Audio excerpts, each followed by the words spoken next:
자, 오늘 그 스가랴서 1장 1절부터 21절 마지막 절까지 좀 읽었습니다. 오늘 이 본문을 통해서 하나님께서 이스라엘 백성에게 어떠한 위로의 말씀을 주셨는지를 한번 다시 생각해 보려고 합니다. 이 스가랴서가 쓰여진 시기는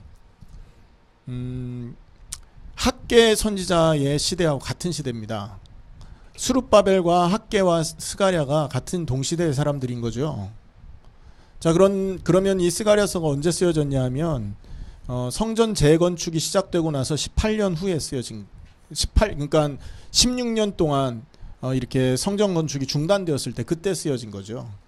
그러니까 2년 동안 성전을 건축하기 위해서 기초 작업을 했는데 사마리아 사람들이 그걸 방해했단 말이에요.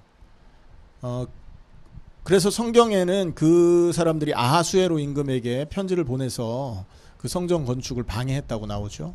그래서 16년간 그것을 진행하지 못하고 있을 때 학개 선지자를 통해서 하나님이 위로의 말씀을 전하잖아요. 힘을 주고 담대해라. 애굽에서 나올 때 너희 말씀했던 그 말씀이 너 위에 머물러 있고 내 영이 너희와 함께한다.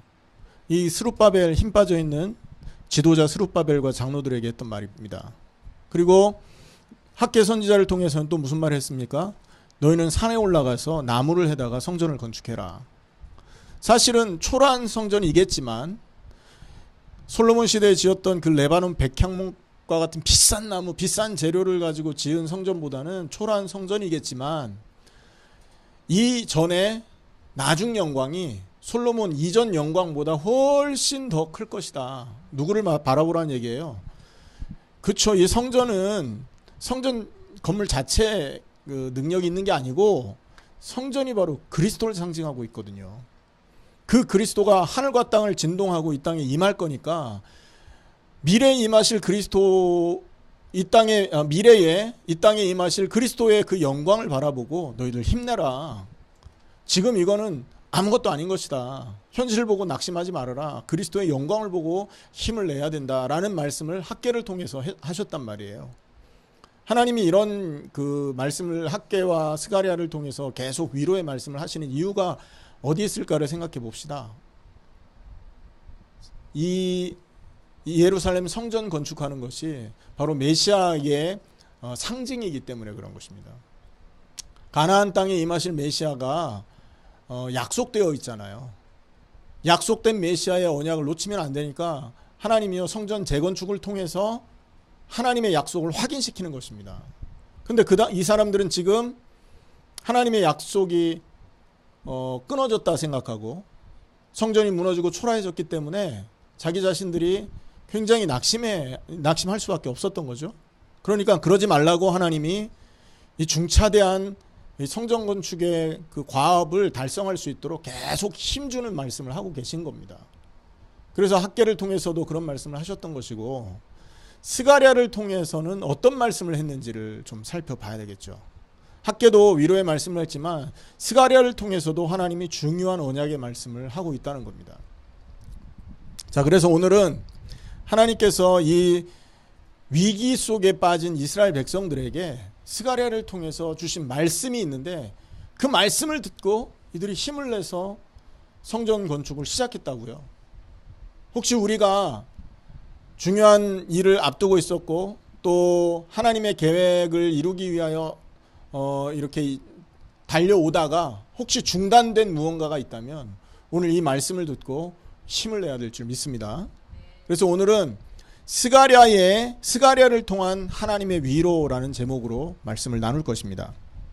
서론적으로 이 스가랴서를 사실 우리가 잘 펼쳐 읽어보는 성경이 그러니까 성경을 막 깊이 읽는 사람 외에는 잘 보지 못하는 성경이잖아요. 주로 뭐 신약을 읽고 성경 통독 시작하다 보면 창세기, 출애굽기 읽다가 레위기쯤 와가지고 이제 성경 덮지 않습니까? 거기 맨날 뭐 짐승 잡고 피 뿌리고 하는 얘기가 너무 많이 나오니까 그래서 사실 이 뒤까지 읽기가 좀 쉽지가 않아요. 그리고 또 이제 선지서를 넘어와서도 뭐 다니엘, 호세아, 요엘, 그러니까 이사야, 예레미야 막 대선지서 읽다 보면요 분량이 굉장히 많단 말이에요. 그래서 읽다가 지겨워가지고 중간에 멈추기도 하고 하다 보면 이 뒷부분에 있는 이 성경에 대해 이 성경을 잘 읽기가 좀 힘들어집니다. 그래서 막 이렇게 큰 마음 먹고 이제 학개나 스가랴서 같은 걸 읽는데, 사실 읽어 보더라도 배경이나 내용을 잘 모르기 때문에 잘 이해가 안 가는 그런 부분이라고요. 그래서 오늘 이 스가랴서의 전반적인 내용을 좀 간략하게 살펴보고, 또 그 안에 있는 내용들을 통해서 하나님이 어떤 위로의 말씀을 그 포로에서 돌아온 그 시대 사람들에게 허락하셨냐라는 것을 살펴볼 겁니다.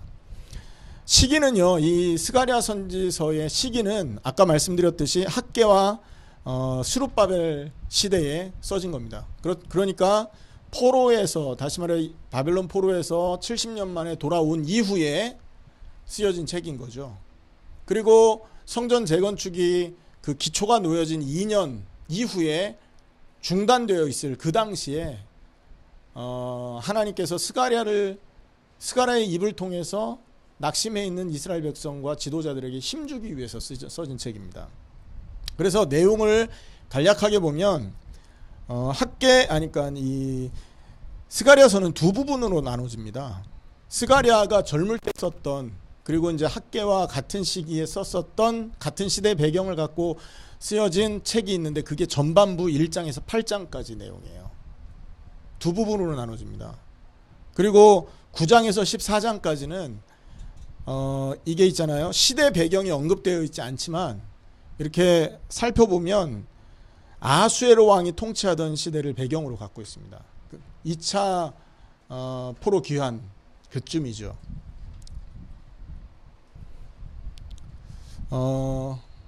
그래서 이 그러니까 스가랴서가 이렇게 두 부분으로 나눠지는 것을 볼 수 있고요. 또 기록한 목적이 뭐냐라는 걸 살펴보면 1장에서 8장까지 전반부의 목적과 그 다음에 9장에서 14장까지 후반부의 목적이 조금 다릅니다. 전반부의 목적은요, 한번 생각해 보세요. 그 시대 사람들이 16년간 성전 건축을 쉬고 있었잖아요. 학개서에는 그 쉬는 이유가 어디 있다고 말했습니까? 하나님의 전은 지금 황폐해서 일이 멈춰 있는데 사람들의 마음이 자기 집 건축하고 자기의 인생을 사는데 지금 이렇게 가 있거든요. 우상숭배입니다. 그게 보이지 않는 우상숭배죠. 나를 위한 인생이니까. 그러다 보니까 하나님이 계속 이렇게 어려움을 주고 막 그랬지 않습니까? 그래, 그걸 깨닫게 한 게 학개서였다고요. 자, 그런데 스가랴서에도 배경이 비슷하다는 거죠. 그 시대의 사람들이 영적으로 무지해 있습니다. 영적으로 무관심해 있고 하나님에 대한 관심이 멀어져 있고, 그리고 율법도 잘 몰라요. 포로 생활을 하고 돌아오다 보니까 옛날만큼 그렇게 율법에 대해서 이렇게 관심을 두지 못한 그런 상태였던 거죠.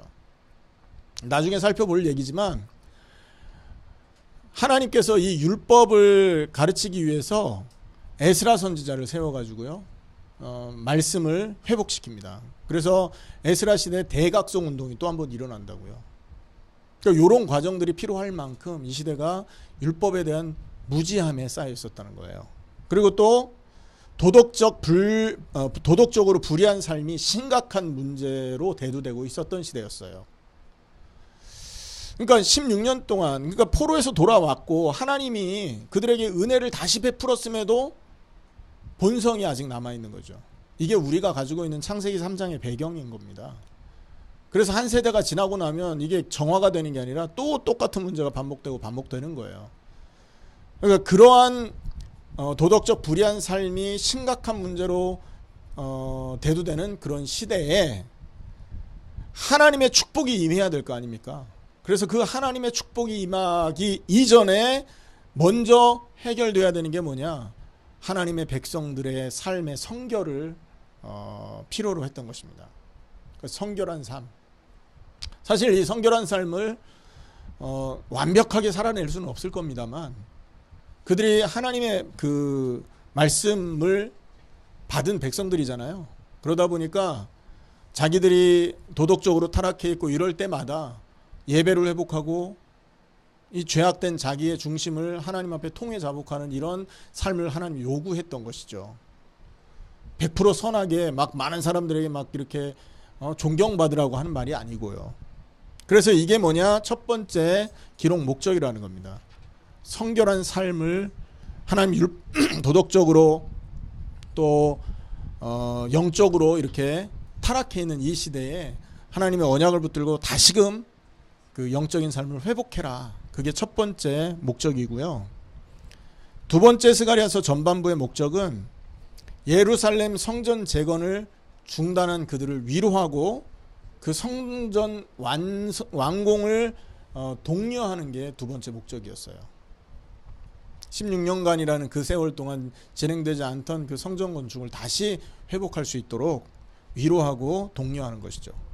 세 번째는요, 미래에 대한 소망을 갖게 하기 위해서입니다. 그러니까 성전 완공은 사실은 그 성전 건축물을 통해 민족주의 의식을 회복하라고 하라는 게 아니잖아요. 맞죠? 여러분, 민족주의적인 사고를 높이기 위해서 성전을 건축해라 한 게 아니에요. 성전을 통해 누구를 바라보라고 한 거죠? 메시아 그리스도 바라보라고 했던 겁니다. 그렇기 때문에 이 스가랴서의 전반부의 세 번째 목적은 뭐냐면 그분이 임재하실 메시아 그리스도께서 임재하실 성전의 처소를 마련하는 이런 성스러운 일을 통해서 앞으로 일어날 메시아의 초림을 바라보고 그 일에 대한 소망을 가지라라는 뜻인 겁니다. 무슨 말인가 이해되십니까? 이게 1장부터 8장까지 이 전반부라고 했죠. 그 전반부의 기록 목적 세 가지입니다. 자, 그리고 후반부에는 뭐냐 하면 예수 그리스도에 대한 예언을 기록합니다. 9장부터 14장까지 후반부라고 그랬죠. 거기에는요, 그리스도에 대한 예언을 기록함으로 해서 이스라엘의 남은 자들에게 메시아 왕국의 승리, 영광을 마음속에 간직하게 하는 목적이 담겨 있습니다. 그래서 보면 여러분, 마태복음에 스가랴서가 굉장히 많이 인용되어 있습니다. 왜냐하면 이 스가랴서가 있잖아요. 구약의 복음서라고 할 만큼 메시아의 언약이 담겨 있거든요. 그래서 예수님의 그 인생과 함께했던 제자들이 스가랴서를 인용해서 예수가 메시아 그리스도였다라는 것을 밝혀주고 있습니다. 뭐 여러분 쉬운 예로 스가랴 9장 9절이 이 나귀 타고 겸손의 왕으로 임하실 메시아가 예언되어 있잖아요. 자, 그런데 예수님이 예루살렘 입성할 때 나귀 타고 갈 때 요 스가랴 9장 9절을 인용합니다. 그리고 스가랴서 11장에 보면 그리스도가 은 30에 팔릴 것이 예언되어 있어요. 신기하죠? 그런데 예수님이 실제 가룟 유다에게 팔릴 때 은 30에 팔리잖아요. 스가랴서의 예언대로였던 것입니다. 그리고 12장과 13장에 보면 메시아가 창에 찔려 죽는 고난의 왕, 고난의 주로 이렇게 예언이 되어 있거든요. 예수님이 창에 찔리지 않습니까? 예언대로. 그리고 13장에 보면 13장 1절에 보면 이 메시아가 죽음으로 속죄의 샘을 열어 제칠 것이다. 속죄의 샘물을 열어버리는 겁니다. 그래서 메시아의 왕국, 성전의 완성은 바로 고난과 죽음을 통해서만 완성됨을 스가랴가 예언하고 있죠. 그리고 14장 8절에 보면 그분은 왕 중에 왕이 될 것이고 14장 16절에는 만국이 회개하고 그리스도 앞에 돌아올 것이 예언됩니다. 뭐죠? 이게 세계복음화 말하는 거죠. 예수님의 재림을 말하는 것이고요. 자, 이렇듯이 후반부에서는 스가랴서 후반부 9장부터 해서 14장까지는 이 메시아 그리스도에 대한 예언으로 가득 차 있습니다. 그래서 그 메시아 언약을 붙들고 그들이 미래에 대한 소망을 갖고 현재에서 힘내라 이거죠. 현재 고난은 장차올 영광과 비교될 바가 아니니까 현실의 어려움과 그 문제 때문에 두려워하지 말아라 라는 하나님의 위로의 말씀이 선포되고 있는 것이었던 것이요. 이게 기록 목적입니다. 나중에 또 반복을 할 테니까 여러분 기억하시고요. 나름대로 여러분 예배 끝나고 말씀 이후에 개인적으로 여러분 좀 말씀을 묵상하시면서 메시지를 묵상하시면서 다시 한번 살펴보시면 좋겠습니다. 자, 그러면 오늘 1장의 내용만 1장과 2장 초반부의 내용만 잠깐 좀 살펴볼게요. 자, 1장에 보면 1장 1절에서 6절에 보면요, 하나님이 스가랴에게 말씀을 주는 장면이 나오잖아요. 거기에 보면 하나님이 바벨론 포로 생활을 당할 수밖에 없었던, 그러니까 바벨론의 포로 생활을 할 수밖에 없었던 이유를 설명하죠.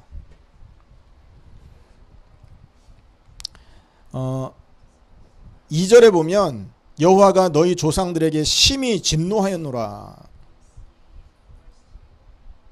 그리고 3절에 너는 그들에게 말하길 만군의 여호와께 이처럼 이르시되 너희는 내게로 돌아오라. 그리고 4절에 보면 너희가 악한 길 악한 행위를 떠나 돌아오셨다 하나 그들이 듣지 아니하고 내게 귀를 기울이지 아니하였노라. 5절에 너희 조상들이 어디 있느냐 또 선지자들이 영원히 살겠느냐. 이렇게 하면서 그 조상들이 죄악길에 빠지고 악한 길에 빠져서 멸망당한 것을 한번 상기시키죠. 그 이유는 뭘까요? 이 말씀을 듣는 그 당대의 그 후손들이 조상들의 전철을 밟으면 안 된다는 것, 그 경각심을 일깨워주고 있는 것입니다. 그들은 너무나 안타깝게도 지금 조상의 길을 지금 이렇게 따라가려고 하고 있는 참이거든요. 70년 포로 생활을 마치고 돌아왔는데도 불구하고 하나님의 뜻과 계획에 자기의 생을 들이지 못하고 옛날 악한 길, 죄악의 길에 들어서려고 하는 그 모습을 지금 하나님이 경계하는 겁니다. 너희들 조심해라. 그 길을 따라가면 너희 조상과 같이 될 거다라는 것을 일깨워주는 것이죠. 여기서 여기서 보면 악한 길 그리고 또 악한 행위라는 말이 나오죠. 4절에 너희가 악한 길 악한 행위를 떠나서 돌아오라 했는데 여기서 길과 행위는 뭘 말하냐면 조상들의 삶의 방식을 상징하는 관용적인 표현인 겁니다. 그들의 길, 그들의 행위. 이해되시죠? 그러니까 조상들이 했던 삶의 방식이 뭐가 있었습니까? 바로왕 섬겼지, 바알신 섬겼지 않습니까? 아세라신, 그 이방신들을 어마어마하게 섬기고 자기들 생각에 옳다 판단되는 거는 말씀하고 전혀 상관없어도 목숨 걸고 쫓아가는 그런 악한 짓들을 했잖아요. 북쪽 이스라엘은 이 그들의 삶의 방식을 뭐라고 표현을 하느냐 하면 여로보암의 길을 쫓았다 이렇게 말하지 않습니까? 그리고 남쪽 유다는 므낫세의 길을 쫓았다 이런 식으로 말을 한다고요. 그러니까 지금 70년 포로 생활을 하다가 돌아온 이들도 그 조상들과 비슷한 삶의 방식을 취하고 있는 거죠. 그러지 말아라 라는 얘기입니다. 그리고 5절에 보면 스가랴를 통해서 이 백성들에게 두 가지 질문을 합니다. 자, 한번 읽어보겠습니다. 5절 시작. 너희 조상들이 어디 있느냐 또 선지자들이 영원히 살겠느냐. 두 가지 질문을 했죠. 조상들이 어디 있고 선지자가 영원히 살겠냐. 무슨 말입니까? 조상들은요 하나님의 말씀을 듣고도 불순종해서 멸망받고 재앙 속에 빠져 죽었어요. 재앙받은 조상들을 찾아봐라. 없지 않냐 이 말이죠. 그리고 선지자가 어디 있냐 이 말은 또 무슨 말이냐면 그 재앙을 당할 조상들에게 하나님의 말씀을 선지자들이 전했지 않냐. 하지만 그 선지자들은 영원히 살 수 없었다. 다 죽고 없었다. 하지만 그 선지자들이 전한 말씀은 지금도 남아있지 않냐.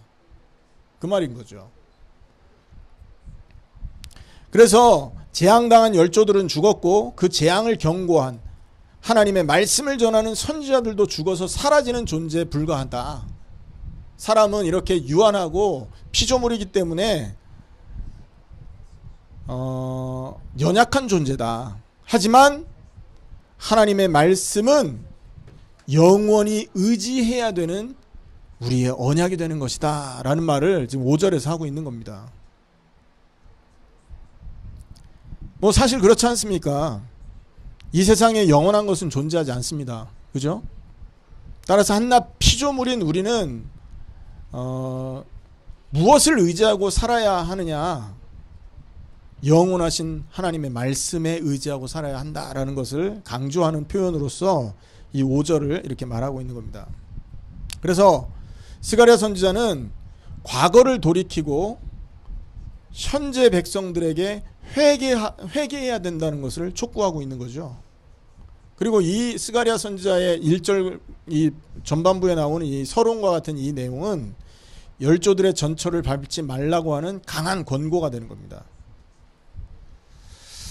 그리고 그들이 여호와께로 돌아와야 된다라고, 그래서 하나님과 온전한 관계를 유지해야 된다는 것은 다른 것을 위한 것이 아니라는 거죠. 오직 이스라엘 백성을 위한 것들이라는 거예요. 백성을 위해서 선택해야 될 것들이 있다면 물질이 아니라는 겁니다. 자기 백성들이 복을 받고 하나님의 그 축복 속에 거하기를 원한다면 오늘 스가랴가 말한 것처럼 하나님과의 온전한 관계를 회복하는 것이 유일한 답이다, 이 말을 하는 거죠. 여러분, 이 말은요 우리에게도 시사하는 바가 큽니다. 여러분, 자녀가 복을 얻게 하기 위해서, 또 가정이 또 잘 되고 뭐 많은 것들이 이렇게 번성하기 위해서 이 시대 사람들이 택하는 것들이 무엇입니까? 세상 사람들의 법칙들이잖아요. 세상 사람들의 삶의 방식이지 않습니까? 하지만 그것은 진정한 해결책이 될 수 없는 것입니다. 우리 인생을 진짜 행복하게 하는 것은 뭡니까? 하나님과의 온전한 관계 회복인 것입니다.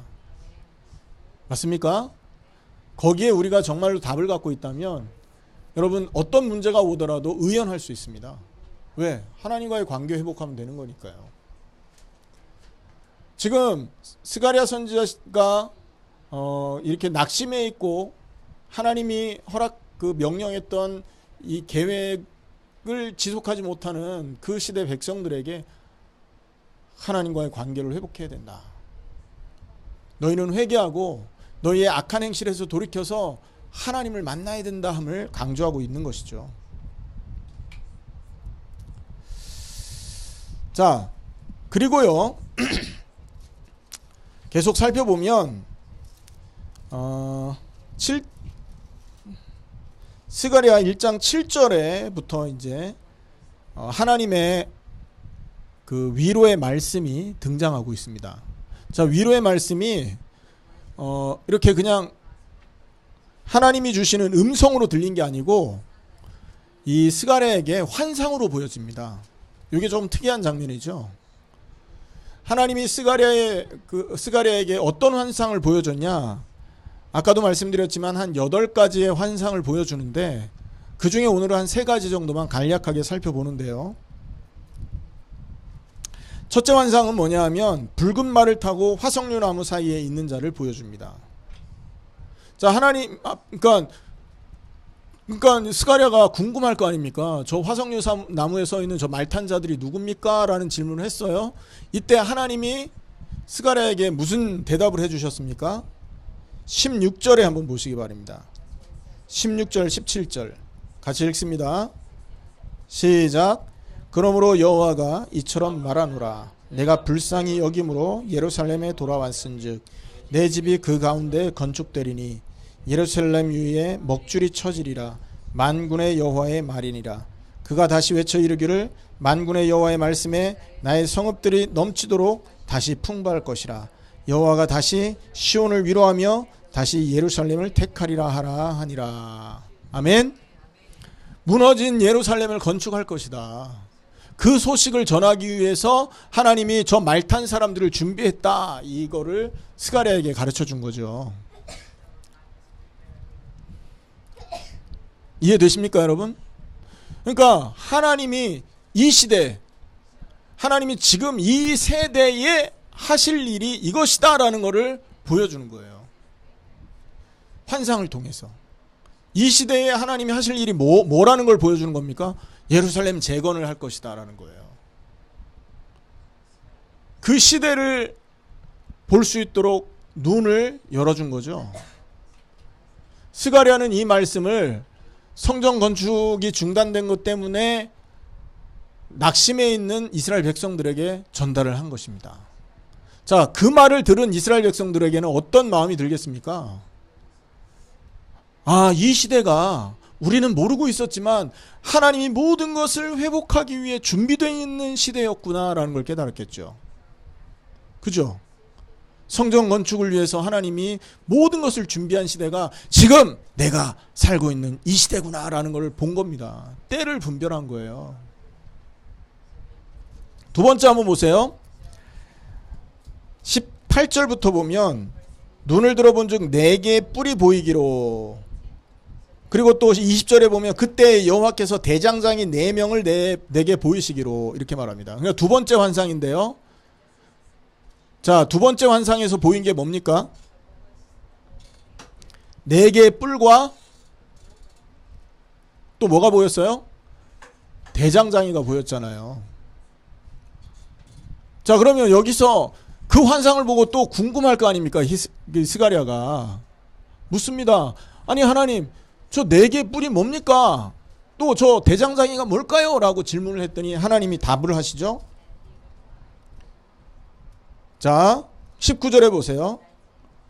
같이 읽습니다. 이에 내게 말하는 천사에게 묻되 이들이 무엇이니까 하니 내게 대답하되 이들은 유다와 이스라엘과 예루살렘을 흩뜨린 뿔이니라. 한마디로 말해서 이스라엘과 유다를 무너뜨린 대적자들이다 라는 거죠. 자, 그럼 역사상 여기 4개의 뿔은 역사상 이스라엘을 무너뜨렸던 나라들을 상징할 거 아니겠어요? 자, 그러면 그 나라가 어떤 나라가 있어요? 아수르 나오잖아요. 또 바벨론 나옵니다. 그리고요, 나중에 나올 나라지만 헬라와 로마가 있습니다. 페르시아는 이스라엘을 해방시켰기 때문에 대적자라고 하기는 좀 그렇죠. 그리고 역사상 보면 그 헬라 제국과 이 로마 제국이 나오는데 요 네 뿔을 말합니다. 자, 그런데 대장장이가 또 등장했단 말이에요. 21절 읽어보세요. 그 대장장이를 어떻게 설명하는지. 시작. 내가 말하되 그들이 무엇하러 왔나이까 하니 대답하여 이르시되 그 뿔들이 유다를 흩뜨려서 사람들이 능히 머리를 들지 못하게 하니 이 대장장이들이 와서 그것들을 두렵게 하고 이전의 뿔들을 들어 유다 땅을 흩뜨린 여러 나라의 뿔들을 떨어뜨리려 하느니라. 뭐 한대요? 대장장이가 그 철을 이렇게 재련하는 도구들을 가지고 뿔을 꺾어버린다라는 얘기잖아요. 그 4개의 뿔을 꺾어버리겠다라는 거잖아요. 그 말은 무슨 말입니까? 아수르 무너뜨리고 바벨론 무너뜨리고 헬라와 로마 무너뜨리겠다라는 얘기를 하는 거예요. 자, 그 시대 사람들이 현실 앞에서 두려워하고 있을 때 하나님은 이 환상을 통해서 그 하나님의 계획을 보여준 겁니다. 그리고 그들이 살고 있는 이 때에 일어날 사건들을 미리 내다보게 하신 거죠. 이스라엘을 대적하고 있는 모든 나라들을 무너뜨리겠다라는 얘기를 하신 거예요. 여러분, 이 말을 들었을 때 얼마나 마음이 위안이 됐겠습니까? 지금 사실 16년 동안 이 그 성전 건축이 중단되어 있었잖아요. 그 이유가 뭐였습니까? 사마리아 사람들이 아하수에로에게 편지를 보낸 것 때문에 그랬다고요. 이 나라가 성전 건축을 한다는 건 당신을 반역하기 위해서입니다. 당신의 이 통치 안에 들어있는 이 나라가 세금 내고 당신 통치 받고 싶지 않으니까 하는 짓이니까 그 멈추게 하십시오라는 편지를 보냈다고요. 그것 때문에 중단돼 있다가 다리오 왕 때 다시 회복되거든요. 그런 상황 속에서 지금 이 말씀을 받은 겁니다. 스가랴를 통해. 아, 우리의 대적자들, 바벨론도 무너졌고 아수르도 무너졌고 지금 우리를 잠깐 힘들게 하고 있지만 이 페르시아 그리고 그 다음에 일어날 나라들, 어떤 나라인지 모르겠지만 우리를 대적해서 일어날 모든 나라는 하나님의 계획에 무너지게 돼 있구나라는 게 보여진 거죠. 지금은 우리가 상대할 수도 없을 만큼 힘이 없고 그들의 군사력과 그들의 정치력과 문화와 이 모든 것을 우리는 따라갈 수도 없는 상황이지만 그럼에도 불구하고 하나님은 그 나라들을 무너뜨린다고 약속하고 계시는구나. 이게 보인 거예요. 얼마나 힘이 나겠습니까? 그 시대 사람들이. 그 말을 듣고 분연히 일어나서 성전 건축을 시작한 겁니다. 뭐 조서를 받기나 했습니까? 받지도 않았잖아요. 받지도 않은 채로 그냥 시작을 합니다. 이런 말씀을 들었기 때문에 마음의 힘과 용기를 얻을 수 있었던 것이죠. 자, 세 번째, 여기까지만 오늘은 그 환상을 살펴볼 건데요. 오늘은 읽지 않았습니다만 세 번째 환상이 어디에 나오냐면 그 2장에 나옵니다. 스가랴 2장에 보면 1절부터 보세요. 거기에 보면 청량줄을 잡고 있는 자가 나옵니다. 줄이죠, 줄. 그러니까 줄, 옛날에 이제 건물 같은 거 지을 때 보면 그 쓰는 그런 줄자 같은 겁니다. 그걸 갖고 있는 사람이 보인 거죠. 1절에 보면요. 내가 눈을 들어본 즉 한 사람이 측량줄을 그의 손에 잡았기로. 이해되시죠? 자, 그럼 그걸 가지고 뭐 하려고 하는 거예요? 2절에 보니까 예루살렘을 측량하여 그 너비와 길이를 보고자 하노라 이렇게 말한 겁니다. 그러니까 이게 이제 어떤 의미인지를 살펴보면 나중에 이렇게 이제 문맥들을 살펴보면요, 이걸 가지고 범위를, 그러니까 그들의 어떤 영역을 표시해 주는 역할을 하는 것 같아요. 그러니까 이스라엘은 여기부터, 예루살렘은 여기부터 여기까지다, 요거 넘어가지 마라 하는 식으로 그들이 활동할 수 있는 그 나라의 범위를 정해주는 것 같아요. 자, 그런데 천사가 4절에 보세요. 이르되 너는 달려가서 그 소년에게 말하기를 예루살렘은 그 가운데 사람과 가축이 많음으로 성곽 없는 성읍이 될 것이라 하라. 5절에 여호와의 말씀에 내가 불로 둘러싼 성곽이 되며 그 가운데 영광이 되리라. 오라 너희는 북방 땅에서 도망할지어다. 여호와의 말씀이니라. 자, 무슨 말이냐면 예루살렘 성은 지금 보이는 대로 작은 성읍으로 남아있지 않게 될 거다라는 거예요. 예루살렘 성은 하나님이 보호하는 성이 되고, 그리고 그 가운데 사람과 가축이 많기 때문에 성곽이 없는 성이 될 거라는 거예요. 무슨 말이죠? 워낙 인구가 많아서 예루살렘의 경계가 없어질 만큼 어마어마한 성읍이 되게 할 것이다 라는 걸 말하는 겁니다. 그리고 하나님이 성곽이 되는데 불의 성곽이 된대요. 여러분, 불 타고 있는 성곽이 탁 서 있다고 생각해 보세요. 적군들이 쳐들어올 수 있을까요? 못 들어옵니다.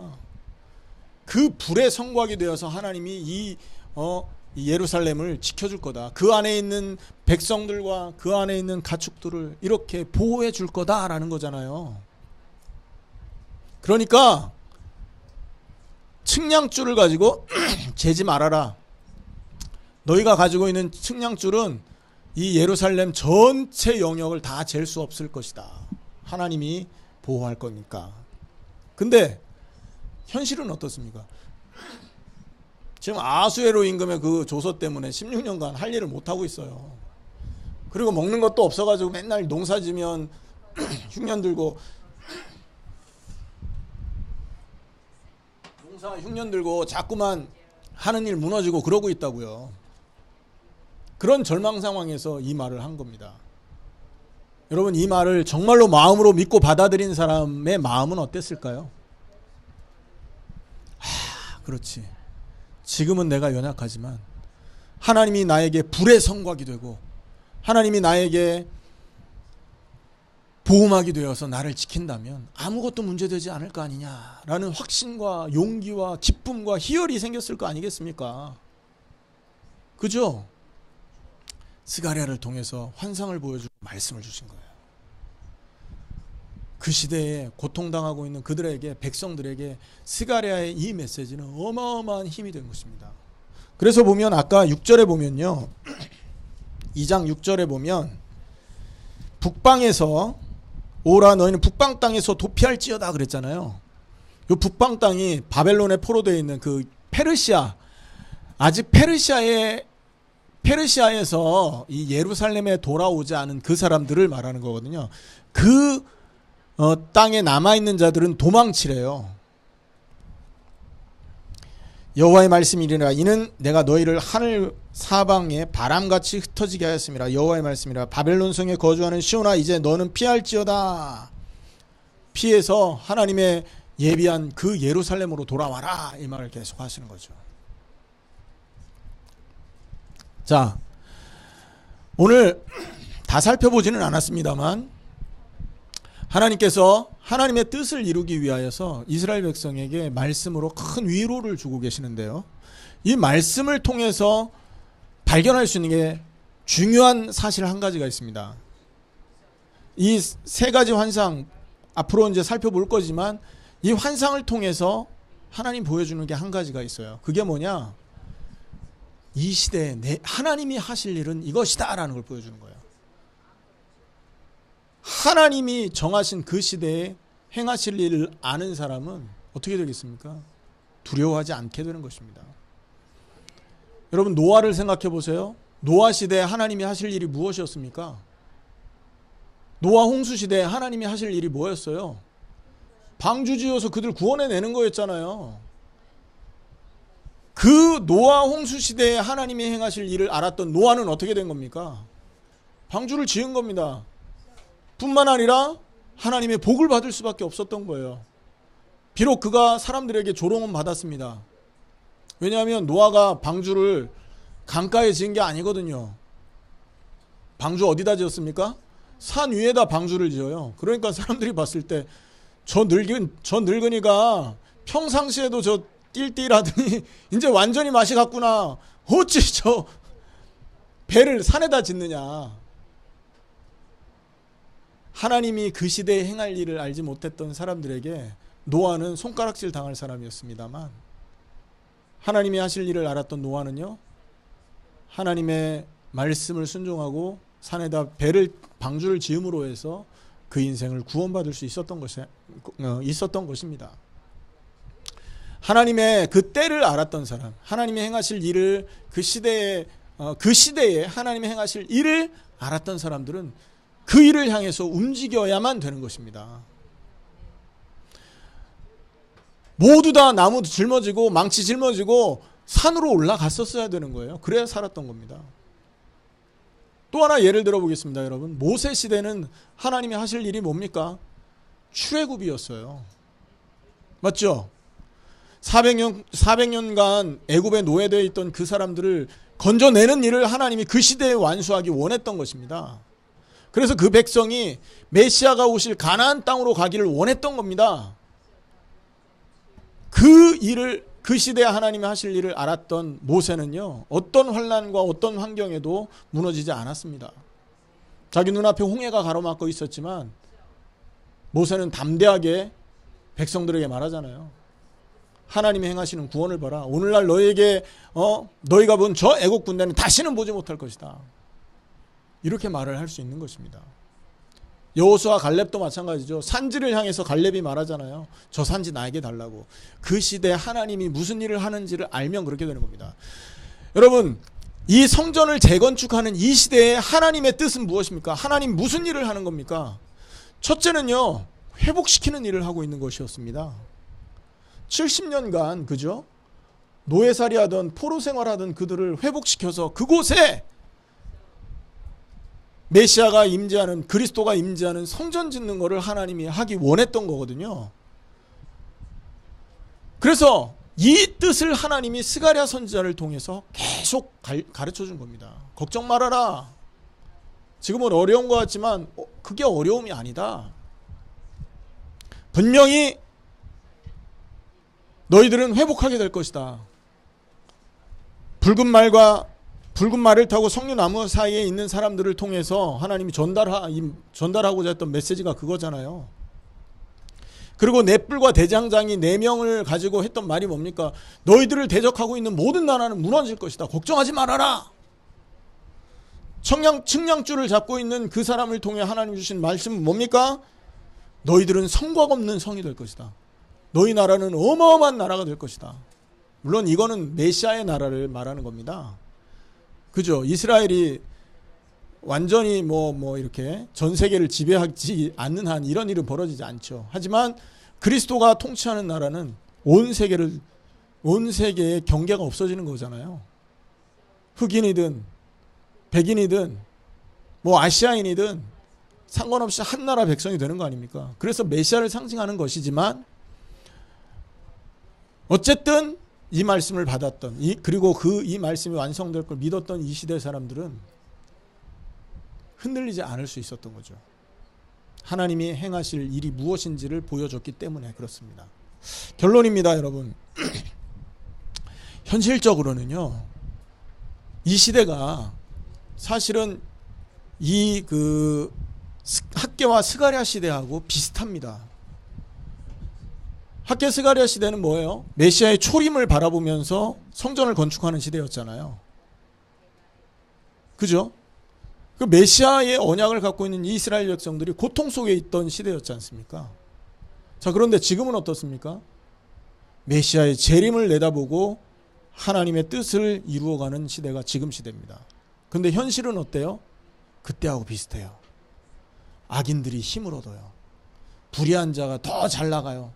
거짓말하고 마약에 빠지고 음란하고 막 이렇게 하나님을 대적하는 자들이 훨씬 잘 나가는 것처럼 보여요. 그게 현실이잖아요. 그런 걸 보면 하나님이 약속한 하나님의 나라는 임할 것 같지도 않아요. 안 올 것 같아. 우리도 불신자처럼 살아야 될 것 같은 착각에 빠지게 되잖아요. 하나님 모르는 악인들이 형통하게 되는 걸 볼 때 사실은 성도들의 마음은 초조해질 수 있어요. 어찌 이렇지? 그래서 성경에도 보면 악인의 그 득세함을 보고 많은 사람들이 질문하는 장면들 많이 나오잖아요. 하지만 우리가 기억해야 될 게 있습니다. 하나님은 분명한 약속을 허락하신 겁니다. 이 시대에 하나님이 행하실 분명한 약속이 뭡니까? 첫째는요, 십자가와 부활로 모든 문제 끝냈다라는 걸 주신 거예요. 아멘? 십자가와 부활로 모든 문제 끝났다! 사단에게 공격당하는 우리 옛사람은 죽어 없어졌고, 죄악에 빠져서 육신의 종노릇하고 죄의 종노릇하는 우리 옛사람은 십자가에 이미 죽고 없어졌다. 하나님 우리에게 가르쳐 주는 겁니다. 그분의 십자가의 죽음에 동참한 자는 예수님의 부활과 동참하게 되는 것이다. 이 약속을 하나님이 하셨다고요. 로마서 1장에 보면 그분이 부활하심으로 하나님의 아들됨이 선포되었다라고 말합니다. 그분이 부활했다는 것은요, 예수님의 하나님의 아들인 것이고 그 사실을 믿는 우리들이 예수님과 연합한 자가 됐다는 것을 말해주는 거예요. 그것이 이 시대에 선포된 가장 큰 언약이라는 겁니다. 두 번째 하나님이 선포한 건 뭡니까? 그 메시아가 다시 오신다라는 겁니다. 그 메시아가 다시 오신다. 재림을 말하는 거죠. 메시아의 그리스도의 재림을 바라보는 자는 그럼 이 땅에서 어떻게 살아야 되겠어요? 모든 족속으로 복음이 증거되도록 하는 그 삶을 방향으로 맞춰서 사는 것입니다. 그게 선포된 말씀이고 우리가 따라가야 될, 순종해야 될 언약이라는 거죠. 지금 우리가 살고 있는 시대는 하나님이 그것을 행하고 있는 시대인 거예요. 뿐만 아니라 이 일을 위해서 사는 자는 어떻게 되는 거예요? 하나님이 보호하시는 겁니다. 하나님의 계획을 이루고 있기 때문에. 여러분, 방주 지었던 저 노아가 하나님의 버림을 받았습니까? 보호를 받았습니까? 보호받았잖아요. 그 시대에 출애굽에 앞장섰던 노아가 하나님의 보호를 받았습니까? 버림받았습니까? 보호받았다니까요. 오늘 성전 재건축이라는 하나님이 그 시대에 정해놨던 그 일에 쓰임받았던 이스라엘 백성들도 보호를 받았잖아요. 기억하십니까? 그러면 똑같은 이치로 하나님의 재림, 예수님의 재림을 내다보면서 이 땅에 복음운동을 위해서 생을 거는 하나님의 백성들 어떻게 되겠습니까? 보호받는 겁니다. 이 시대를 분별할 수 있어야 되는 거예요. 이 눈으로 우리가 현실을 보고 이 눈으로 우리가 하루하루를 살아갈 수 있어야 되는 것이죠. 아멘입니까? 그렇게 될 때 마지막 날에 반드시 하나님의 뜻과 상관없이 살았던 모든 불신자는 하나님의 심판을 받게 된다는 거예요. 그 사실 기억하셔야 됩니다. 왜 우리가 우리의 육신의 삶을 쫓지 않고 하나님의 언약을 따라 사느냐? 반드시 악인은 심판받게 되어 있기 때문에 그런 겁니다. 눈에 안 보이니까 사람들이 함부로 생각하고 함부로 말하는데요. 그렇지 않을 겁니다. 반드시 악인은 심판을 받아 마땅할 것이고 영벌에 처해지게 되는 것입니다. 그리고 이 언약을 붙들고 이 시대에 하나님께서 무슨 일을 하는지를 정확하게 알고 그것에 순종하기를 원하는 사람들 앞에 그리스도가 재림하는 거고 새 예루살렘이 임하게 되는 것이라는 거죠. 맞습니까, 여러분? 오늘 말씀을 마치겠습니다. 학개와 스가랴 선지자를 통해서 어려움 당하던 이스라엘 백성에게 힘주고 위로를 하셨어요. 그 메시지의 특징을 가만히 살펴보면 하나님이 그 시대에 이 시대가 이런 시대라는 걸 설명해 주고 계셔요. 포로에서 돌아와서 회복받을 시대다. 너희를 위로하기 위해서 지금 시대가 움직여가고 있다. 그리고 너희들을 공격했던 모든 대적자가 무너질 것이다. 그리고 이 예루살렘 성은 앞으로 경계가 없을 만큼 번성하게 될 것이다. 그 시대가 지금 너희가 살고 있는 시대니까 언약 놓치지 말고 약속에 거해라. 이 말을 하고 있었잖아요. 우리가 이 시대를 분별할 수 있어야 됩니다. 하나님 말씀을 통해서. 이 시대는 뭡니까? 예수님의 재림을 준비하는 시대예요. 노아가 방주를 짓듯이 모세가 출애굽을 예비하듯이 우리는 이 시대에 예수님의 재림을 예비하는 겁니다. 그래서 우리가 할 일은 뭡니까? 깨어 기도하고 십자가와 부활의 언약에 흔들리지 말고 복음운동, 말씀운동이 세계복음화 예수님의 재림을 완성케 하는 것이라는 사실을 믿고 하루하루 그 인생에 관련되어 살아야 되는 것입니다. 이렇게 살다 보면 어려움도 오고 초조함도 생기고 여러 가지 불안함도 생기겠지만 놓치지 말아야 될 건 뭐냐? 이 언약과 상관없이 사는 사람들은 반드시 재림의 날 심판주 되신 예수님에 의해서 심판받게 되고 영원한 벌, 영벌에 처해지게 된다는 이 엄청난 사실을 놓치면 안 되는 것입니다.